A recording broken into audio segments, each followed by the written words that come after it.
வணக்கம். நான் அருள்மொழி. நேற்று சீமான் அவர்கள் மிகப்பெரிய ஒரு செய்தியை, இதுவரை யாருக்கும் தெரியாத ரகசியத்தை போட்டு உடைத்து விட்டார். தந்தை பெரியார் அவர்கள் ஒரு மனிதனுக்கு உடல் இச்சை ஏற்படும் போது அதை தீர்த்து கொள்வதற்கு அவனுடைய தாயையோ அவருடைய சகோதரியோ பயன்படுத்திக் கொள்ளலாம் என்ற ஒரு மிகப்பெரிய ரகசியத்தை போட்டு உடைத்து விட்டார். இது ஏன் இத்தனை நாள் ரகசியமாக இருந்தது, இதுவரை யாரும் சொல்லவில்லையே என்பது போலெல்லாம் நம் மக்கள் குழப்பத்தில் இருப்பார்கள். தந்தை பெரியார் சொன்னதாக சீமான் அவர்கள் சொன்ன செய்தி உண்மைதான் என்று நம்பும் சிலருக்காக ஒரு செய்தியை சொல்கிறேன்.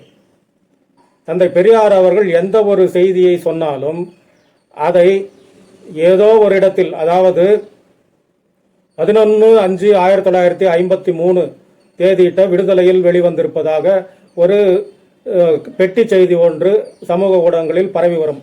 அந்த வாட்ஸ்அப் யூனிவர்சிட்டியில் படித்துவிட்டு தான் சீமான் அவர்கள் இந்த ரகசியத்தை போட்டு உடைத்து விட்டார்.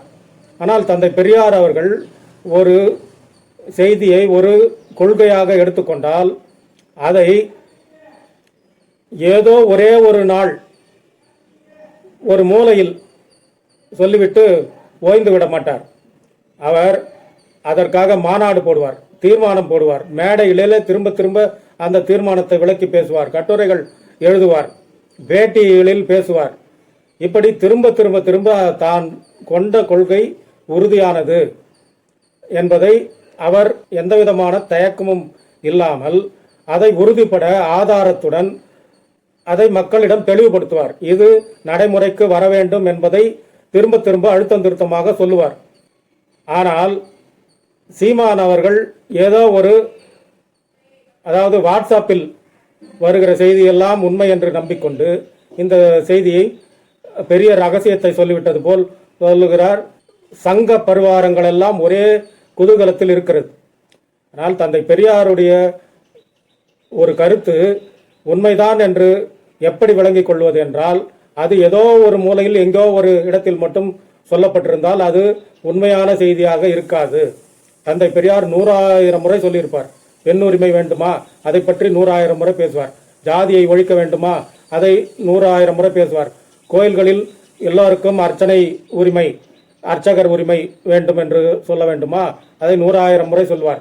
வடநாட்டு எதிர்ப்பு என்றால் 100,000 முறை சொல்லுவார். இந்தி திணிப்பு எதிர்ப்பு என்றால் 100,000 முறை சொல்லுவார். மகாபாரதம், கம்ப ராமாயணம் இவற்றை பற்றியெல்லாம் கிழி கிழி என்று கிழித்திருக்கிறார். இதற்கு தேடி போக வேண்டிய அவசியமே இல்லை. அந்த செய்திகள் எங்கு பார்த்தாலும் கிடைக்கும். அப்படித்தான் இருக்கும். அதுதான் பெரியாருடைய பாணி. ஆனால் சீமான் ஆதாரமே இல்லாமல் ஒரு செய்தி, அந்த குறிப்பிட்ட 11/5/1953 விடுதலை நாளிதழில் அந்த செய்தி பதிவாகவே இல்லை.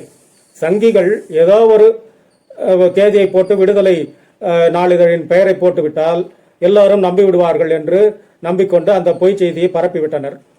அதற்கு பல முறை மறுப்பும் சொல்லி ஆதாரத்துடன் அந்த குறிப்பிட்ட நாளிதழில் அந்த செய்தி இல்லை என்பதை தெரிவித்தும் கூட சீமான் கூச்ச நாச்சம் இல்லாமல் இதை சொல்கிறார் என்றால் அவருடைய தரத்தை புரிந்து கொள்ளுங்கள். இந்த செய்தி பொதுமக்கள் பெரியார் சொன்ன கருத்து சரிதானா, அவர்தான் சொன்னாரா என்பதை பற்றி புரிந்து கொள்வதற்காக மிக நாகரிகமான முறையில் போடப்படும் வீடியோ. சீமானை வேறு வகையில் டீல் செய்வதற்கு அது வேறொரு வீடியோ வரும். நன்றி. இந்த வீடியோவை அதிகம் பரப்புங்கள். நன்றி.